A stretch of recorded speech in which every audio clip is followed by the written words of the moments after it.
Kariobangi ondhiyo kendo wang'o masinde maromo 25 mitiyo godego punda ma ok opuodhi. Jalup County Commissioner ma alworano Thomas Bet nolero ni gitimo apedhano kanyakla kod obila mag alworano kosiemo joma timo ohala no mondo manya yo machielo mar yudo nweng'o. Omedo ni ohelni makamago oserocho arita e gwenge ma Kariobangi North kamoriwo kuo mag simbe, uso mag yedhe mamero ji kaachiel koda mayo jodak mwandugi. Bende ojiwo rowere mondo mi omany yore mamoko mopogore opogore mag yuto kendo weyo goyo punda maketogi e midhiero mathoth.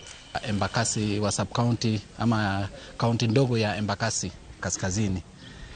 Tuko hapa siku hii ya leo katika harakati ya kuteketeza mashini hizi za kamari ambayo tunaitwa vinyonde, ambayo imenaswa na maafisa wetu wa usalama ikiongozwa na OCS wa Kariobangi North, ambayo tuko hapa kuzichoma hivi leo, na tuko hapa kukabiliana nao vinyonde pamoja na wale ambao wanashiriki katika kuuza na kupea watoto wetu madawa za kulevya. Tunakabiliana nao. Hii ni onyo kwao.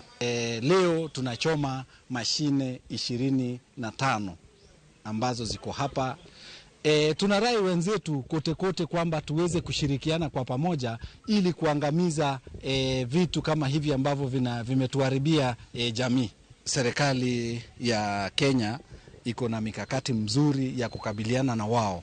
Tunatumia maafisa wetu ambao unaona hapa, na tunawashukuru kwa kazi mzuri ambayo wamefanya.